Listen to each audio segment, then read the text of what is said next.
Bienvenue dans le pays le plus riche du monde, la République démocratique du Congo. Un territoire qui repose sur un trésor colossal estimé à plus de 24 000 milliards de dollars en minerais inexploités. Oui, tu as bien entendu, 24 000 milliards. Le Congo, c'est aussi 13% du potentiel hydroélectrique mondial. Et sa forêt tropicale, le bassin du Congo, est surnommé les poumons de la planète. Pourquoi ? Parce qu'elle absorbe plus de dioxyde de carbone que les forêts d'Amazonie et d'Asie réunies. Et pourtant, tu la tiens déjà entre tes mains. Le cobalt de ton smartphone, les diamants et l'or de tes bijoux, le cuivre dans tes appareils électriques et même les batteries de nos voitures électriques ultra modernes.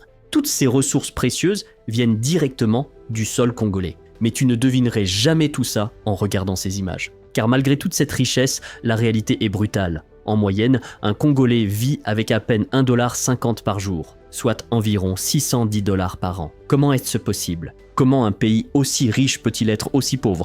Comment un territoire avec presque 10 fois plus de ressources inexploitées que l'Arabie Saoudite peut-il sombrer dans une telle misère ? Eh bien, selon l'Occident, c'est entièrement leur faute. Tu sais, ces pays africains, toujours gangrenés par la corruption et dirigés par des incompétents. C'est bien connu, non ? Pas étonnant qu'ils soient pauvres. Mais est-ce vraiment toute l'histoire ? Pas exactement. Parce que ce que l'Occident oublie volontairement de dire, c'est qu'il est directement responsable de la souffrance du peuple congolais aujourd'hui. La RDC aurait pu devenir le Wakanda réel, un pays d'abondance, de développement et de puissance. Mais comme tous les autres pays africains dotés de ressources naturelles et d'un potentiel immense, ce rêve a été brisé net par un occidental cupide, armé à la main. Cet homme, c'était Léopold II, roi des Belges. Mais contrairement aux autres rois européens, il ne voulait pas seulement piller les richesses du Congo pour son pays. Non, il les voulait pour lui, pour son profit personnel. Alors, il transforma la RDC en sa vache à lait, son empire privé, sa main-d'œuvre d'esclaves. Et pourquoi pas après tout ? On est en Europe, dans les années 1800. À cette époque, si tu ne massacrais pas des villages entiers au nom de la religion ou du commerce, pouvait-on seulement t'appeler un vrai roi ? Mais même si les Belges s'enrichissaient honteusement grâce au travail forcé et à la souffrance de millions de Congolais, leur petite aventure génocidaire ne pouvait pas durer éternellement. Avance rapide jusqu'aux années 60. Après un long combat pour sa liberté, la RDC obtient enfin son indépendance. C'est le moment que le peuple congolais attendait depuis des années. L'espoir de profiter, pour la première fois, de ses propres ressources. Ah, tu croyais vraiment qu'indépendance rimerait avec justice et prospérité ? Tu n'as donc rien appris de cette chaîne. L'Occident ne pouvait pas permettre à la RDC de devenir riche et prospère. Quel genre de colonisateurs auraient-ils été s'ils avaient vraiment accordé la liberté et la prospérité au peuple qu'ils ont écrasé ? Oui, l'indépendance compliquait un peu les choses pour la Belgique et l'Occident. Mais pas de panique, il suffisait de trouver un moyen d'imposer la démocratie. Enfin, une démocratie à leur façon. Et grâce à leurs fidèles alliés, les États-Unis d'Amérique, ils mirent rapidement en place une nouvelle méthode pour garder la main dans le sac à biscuits. Résultat, le Congo s'enfonça toujours plus dans la pauvreté. Et c'est ainsi que la Belgique a tué le Congo. Pour que la Belgique puisse extraire des millions en ivoire, en caoutchouc et en minerais du Congo, elle devait bâtir une chaîne logistique quasi parfaite. Des voies ferrées, des ports, des routes fluviales. Sans ça, son projet de colonisation s'effondrait dès le départ. Et même si les empires coloniaux ont disparu aujourd'hui, quiconque gère un business en ligne sait que la logistique reste le nerf de la guerre. Nous sommes dans les années 1880. Tu es le roi Léopold II de Belgique. Et si les dictionnaires utilisaient des images, ton portrait figurerait sûrement à côté des mots oppresseur, autoritaire, voire sadique. Depuis des années, tu observes avec envie ce petit coin d'Afrique. Le royaume du Congo. Tu as entendu les récits de sa richesse, son abondance en ivoire, en bois précieux, en or, en cuivre,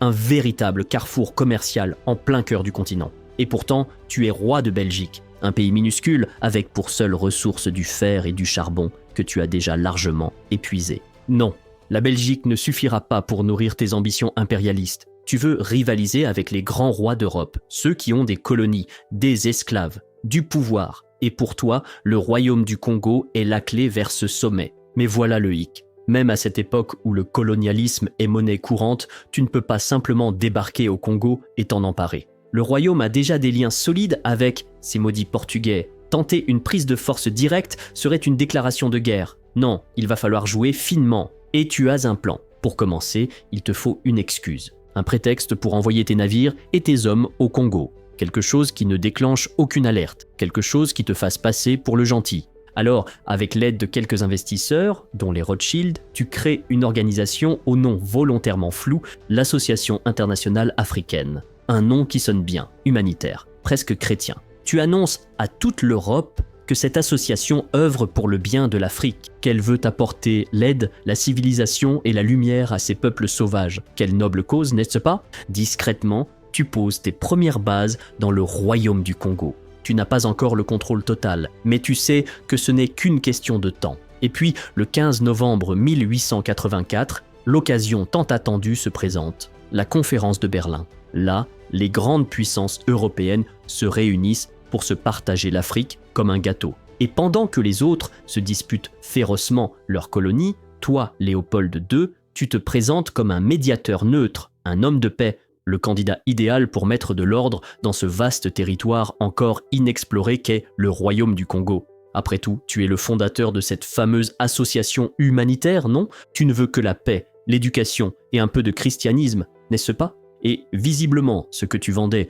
l'Europe l'a acheté. Sans poser trop de questions, les dirigeants t'ont remis le Congo sur un plateau d'argent. Dès 1885, une immense partie du royaume du Congo t'appartient. À toi seul. Et c'est là que ton véritable plan entre en scène. Juste avant la conférence de Berlin, tu avais discrètement racheté les parts de tous les autres investisseurs de l'Association internationale africaine. Tu étais désormais le propriétaire unique de cette organisation prétendument charitable, mais au lieu d'utiliser l'argent belge pour aider le Congo à se développer, tu fais exactement l'inverse. Tu renommes ce territoire l'État indépendant du Congo. Ironique, non? Car ce n'est ni un État, ni indépendant. Ce n'est même pas une colonie belge? Non. C'est ta colonie personnelle, ton coffre-fort privé, et il n'y a rien que tu ne sois prêt à faire pour transformer ce nouveau territoire en la machine à cash que tu avais toujours rêvé d'avoir. À la fin des années 1800, une ressource attire toutes les convoitises, le caoutchouc.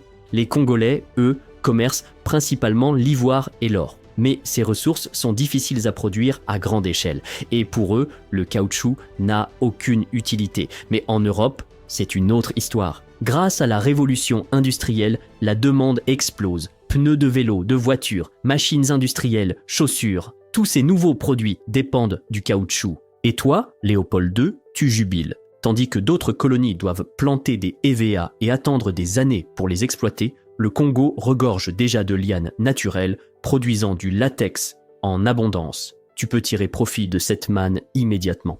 Des années d'avance sur tous les autres, c'est le jackpot. Il ne te manque plus qu'une chose, de la main-d'œuvre. Mais qui accepterait volontairement de s'enfoncer dans la jungle congolaise pour faire un travail épuisant, sans rémunération digne de ce nom? Ah, mais bien sûr, les Congolais eux-mêmes. Après tout, à tes yeux, ils sont non civilisés, sans éducation. Qu'ont-ils donc de mieux à faire que de récolter du caoutchouc pour enrichir leur roi? Alors tu ouvres le pays aux compagnies belges de caoutchouc et tu ordonnes à tes postes coloniaux d'imposer la récolte aux populations locales. Sinon, au début, tout va très lentement. Les Congolais ne voient aucun intérêt à s'épuiser dans la jungle pour récolter du latex sans compensation réelle, juste parce qu'un roi européen l'exige. Ils préfèrent pêcher, cultiver, élever leur bétail comme ils le font depuis des siècles. Mais pour toi, Léopold, c'est inacceptable. Tu veux ton caoutchouc, et tu le veux maintenant, et tu es prêt à tout pour l'obtenir. Alors tu crées une force militaire d'une brutalité extrême,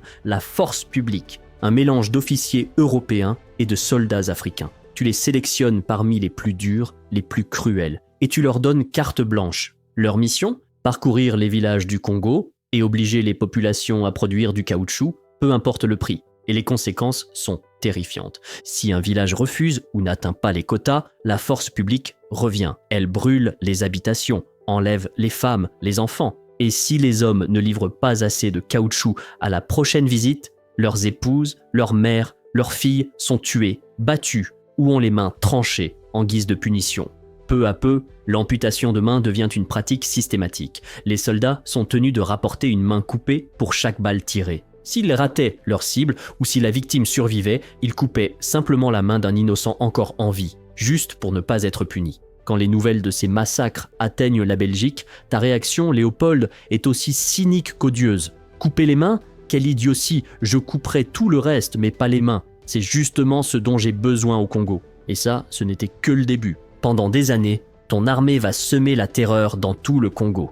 Des actes si cruels, si inhumains, qu'ils dépassent ce qu'on peut décrire dans une simple vidéo. Mais toi, Léopold II, tu n'en as rien à faire. Pendant que les Congolais meurent par millions, toi, tu récoltes les fruits. Des bateaux entiers, remplis de caoutchouc, quittent le Congo sans interruption. Ton empire privé explose de richesses. Et en Belgique, tout le monde te croit. Ils pensent que tu es venu civiliser un peuple arriéré. Alors tu peux te permettre toutes les folies, des palais somptueux, des statues grandioses de toi-même et des projets publics pharaoniques. Aux yeux des Belges, tu es un héros national, le meilleur roi qu'ils aient jamais eu. Et tu adores ça. Mais tout cet argent, tout ce faste, n'avait qu'une seule origine, l'argent du sang. Mais tu connais le dicton, loin des yeux, loin du cœur. Tant que personne ne connaissait les détails, personne ne se sentait coupable. Qui se souciait vraiment du fait que Léopold avait réduit une nation entière en esclavage? Que des enfants soient arrachés à leur famille pour être envoyés dans des colonies d'esclaves, qu'on les forme de force à devenir soldats,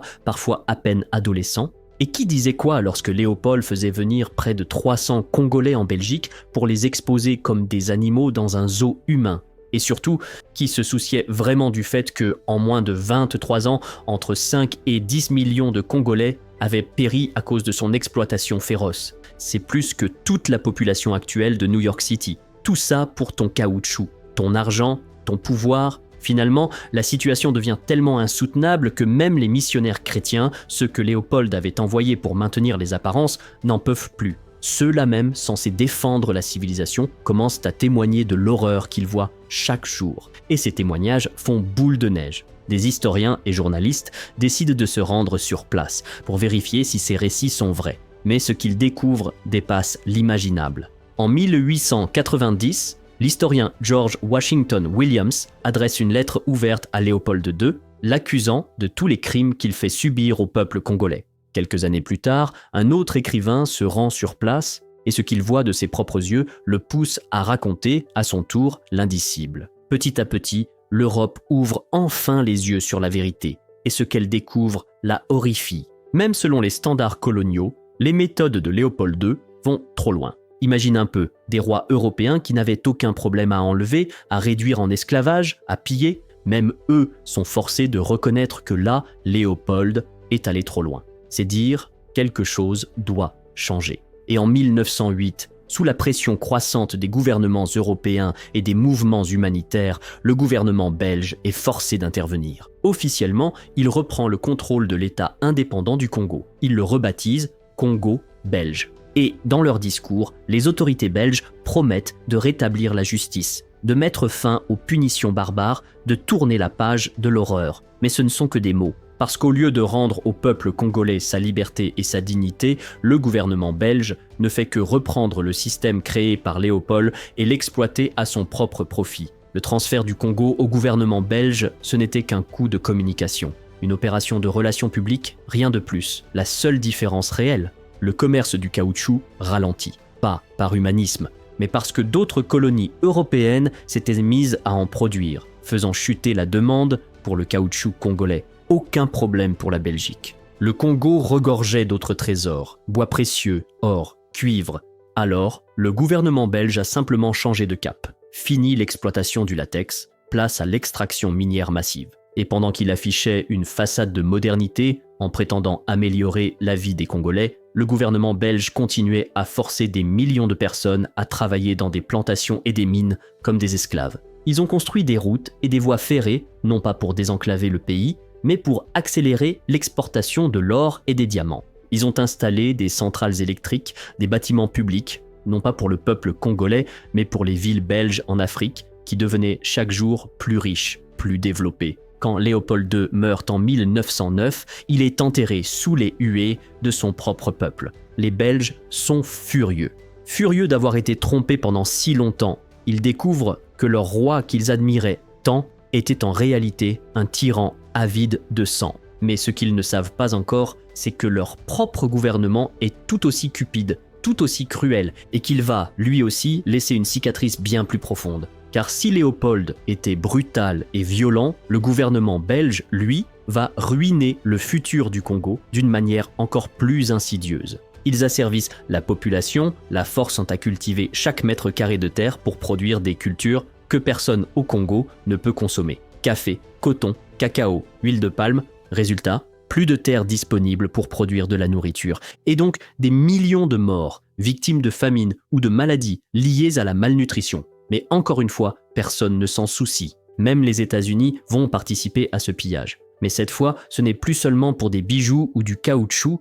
Lorsque les Alliés larguent les bombes atomiques sur Hiroshima et Nagasaki en 1945, personne ne mentionne un détail fondamental. L'uranium utilisé dans ces bombes, celui du projet Manhattan, provenait d'une mine congolaise. À la surface, on pourrait croire que tout est perdu, qu'il n'y a aucun espoir pour le peuple congolais, que jamais ils ne pourront échapper à leurs maîtres esclavagistes. Et pourtant, une lueur d'espoir commence à percer. Car à la fin de la Seconde Guerre mondiale, l'emprise de l'Europe sur l'Afrique commence lentement à se détendre. Le vent tourne. En 1951, la Libye devient le premier pays africain à gagner son indépendance. Puis viennent le Maroc, la Tunisie, le Ghana. La guerre a ravagé les grandes puissances coloniales. Elles sont trop occupées à reconstruire leurs propres villes pour continuer à écraser des peuples à des milliers de kilomètres. Pour les Congolais, c'est peut-être enfin l'occasion tant attendue. L'occasion de se libérer, eux aussi. Et ils ne sont pas les seuls à le penser. Même la Belgique comprend que le Congo ne restera pas leur prison à ciel ouvert éternellement. Et c'est dans cette période de bouleversement, au cœur de ce tumulte, qu'émerge un homme providentiel. Un héros que le Congo réclamait, mais que le monde ne méritait pas. Patrice Lumumba. Né en 1925, Patrice Lumumba connaît dès l'enfance la dureté de la vie sous domination coloniale. Comme la plupart des Congolais, il ne s'attend pas à voir son pays libre de son vivant. Alors il vise ce qu'il croit être le moindre mal, échapper au travail forcé, à la misère, à la mort prématurée qui frappe tant des siens. Dès son plus jeune âge, il cherche à s'instruire, à se rapprocher de ceux qui, sur cette terre congolaise, détiennent tout, les colons belges. Et justement, les autorités coloniales ont créé une classe intermédiaire congolaise triée sur le volet. Une élite taillée à l'image de la Belgique, chrétienne, francophone, monogame, disciplinée. Le but ? Créer une génération de Congolais détachés de leurs racines, plus proches des oppresseurs que de leur propre peuple. Et peut-être, un jour, utilisable pour mieux contrôler la population, mais Lumumba ne le sait pas encore. Tout ce qu'il voit, c'est une porte de sortie, un chemin vers une vie un peu moins insupportable. Alors il s'y jette à corps perdu. Lumumba étudie plus dur que tous les autres, travaille plus que tous les autres. Et dans les années 1950, il touche presque au but. Il est sur le point d'intégrer cette classe moyenne coloniale, celle qu'il croyait être une chance. À ce moment-là, il ne voit pas encore la Belgique comme une ennemie. Au contraire, il rêve d'une coopération entre Congolais et Belges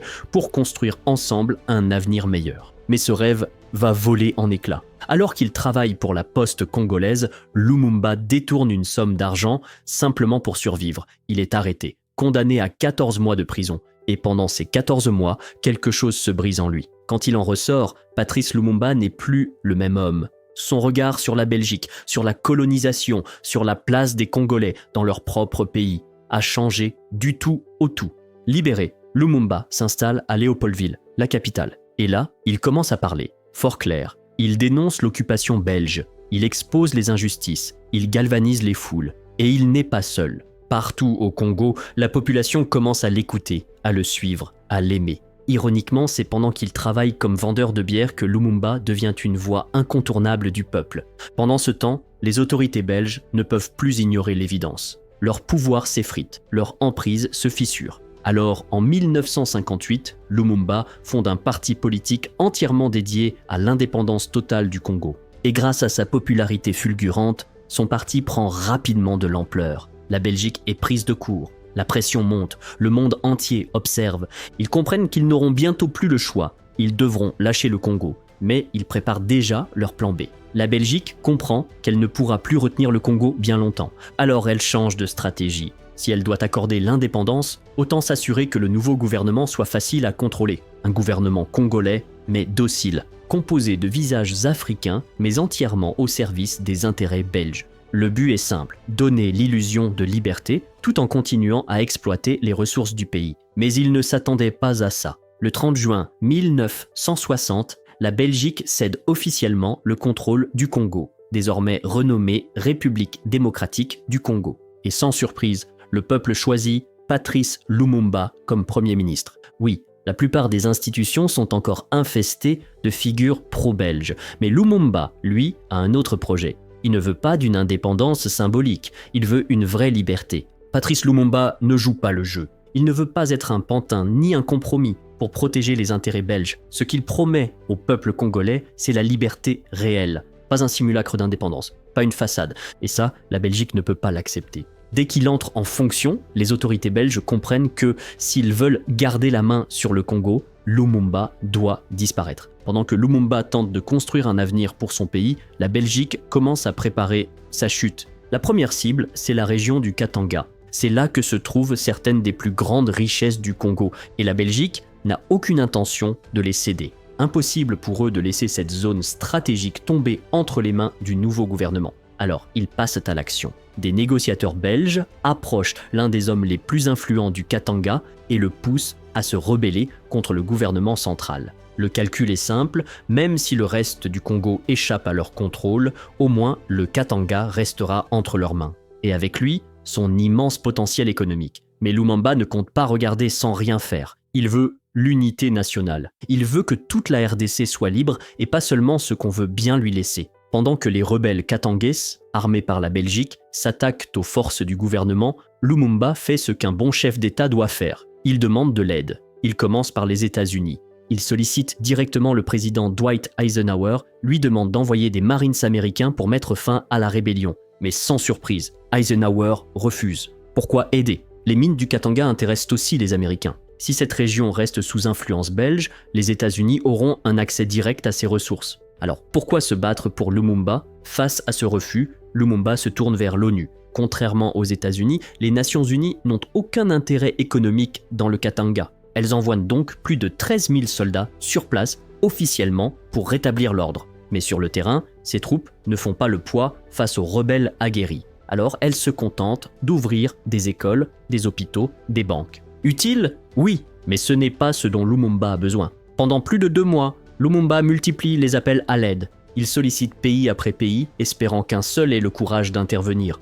Mais tous, un à un, refusent. C'est le monde entier contre Patrice Lumumba. Et le monde gagne. Acculé, Lumumba n'a plus qu'une option. Il se tourne vers l'URSS. Et là, il signe sa propre condamnation. Car nous sommes en pleine guerre froide. À cette époque, s'allier à l'Union soviétique, c'est comme faire pacte avec le diable vu des yeux de l'Occident. Et Lumumba vient de donner à la Belgique et aux États-Unis le prétexte parfait pour s'en débarrasser. Moins de 10 semaines après son élection, le président des États-Unis donne son feu vert. Lumumba doit mourir. C'est la première fois dans l'histoire qu'un président américain ordonne l'assassinat d'un dirigeant étranger. Et pas n'importe lequel, un premier ministre démocratiquement élu. Sur ordre direct de la Maison-Blanche, la CIA met au point un poison ultra puissant, conçu spécifiquement pour tuer Lumumba discrètement. Le produit est confié au chef de la CIA au Congo, Larry Devlin, qui s'envole immédiatement avec la fiole mortelle, mais à son arrivée, les choses ont déjà changé. Sous pression de l'Occident, le président congolais a limogé Lumumba et l'a placé en résidence surveillée. Alors, la CIA change de stratégie. La CIA cherche désormais un remplaçant, quelqu'un de malléable, quelqu'un qu'ils peuvent contrôler, quelqu'un prêt à tout accepter du moment qu'il est bien payé. Et cet homme, c'est Joseph Mobutu, chef d'état-major de l'armée congolaise et ancien membre de la force publique. Avec le soutien actif de la CIA, Mobutu organise un coup d'État, un putsch qui renverse Lumumba, mais aussi le président en place. Désormais, Mobutu est seul maître du pays. Si les États-Unis se souciaient vraiment de la démocratie, ce moment aurait dû être un signal d'alarme. Mais au lieu de défendre le peuple congolais, ils choisissent d'aider Mobutu à éliminer Lumumba, définitivement. Quand Lumumba parvient à s'échapper de sa résidence surveillée, la CIA se mobilise immédiatement. Elle donne à Mobutu tout l'argent et les ressources nécessaires pour le traquer, le capturer et surtout pour le faire taire à jamais. Mobutu finit par retrouver Lumumba. Il le fait transférer secrètement vers le Katanga, la région rebelle contrôlée par les forces pro-belges. C'est là, dans un champ isolé, que Lumumba est exécuté le 17 janvier 1961 à seulement 31 ans. Mais ce n'est pas tout. Son corps est dissous dans l'acide pour qu'il ne reste aucune trace, sauf une chose, une dent, arrachée pour servir de preuve de sa mort. Avec Lumumba éliminé, Mobutu a désormais les pleins pouvoirs. Et comme les Américains et les Belges ont le plein pouvoir sur lui, le Congo redevient, une fois de plus, une colonie déguisée. Tant que Mobutu est payé, il laisse les puissances occidentales faire ce qu'elles veulent. Pendant 30 ans, Mobutu dirige le pays, qu'il rebaptise Zaïre, d'une main de fer. Pour le garder au pouvoir, les États-Unis et l'Occident lui envoient des montagnes d'argent et de matériel militaire. Et comme tout bon dictateur, Mobutu se sert en premier. Il détourne des millions alors que le peuple s'enfonce dans la misère. En 1972, près de 30% du budget annuel du gouvernement congolais va directement dans les poches personnelles de Mobutu. 20 ans plus tard, ce chiffre grimpe à 95%. Il vide littéralement le pays de toutes ses ressources. Mais l'enfer ne s'arrête pas là. En échange du silence de l'Occident face à sa corruption, Mobutu ouvre à nouveau les portes du Congo aux multinationales étrangères. Elles reviennent en force. Elles prennent le contrôle des mines, des forêts, des terres agricoles. Et comme à l'époque de Léopold, elles utilisent les Congolais comme main-d'œuvre bon marché, tout en s'enrichissant à outrance. Le peuple congolais n'aura connu que 3 mois de liberté, avant de retomber sous le joug d'une nouvelle dictature, plus discrète, mais tout aussi brutale. Quand Mobutu meurt, un nouveau président démocratiquement élu lui succède. Mais à ce moment-là, le mal est déjà fait. Le Congo est enseveli sous les dettes, contractées auprès de l'Occident, du FMI, de la Banque mondiale. Le pays n'a plus les moyens de décider pour lui-même. Il doit se plier aux conditions de ses créanciers et leur laisser le contrôle total de son économie. Le Congo est revenu exactement là où tout a commencé. Une colonie, mais cette fois déguisée en démocratie. Pendant ce temps, les entreprises occidentales exploitent toujours ces ressources, deviennent toujours plus riches, et toi, tu peux t'offrir un iPhone à moins de 1000 $, soit plus que ce que gagne un Congolais en un an. Reste dangereux. Et on se retrouve dans la prochaine vidéo.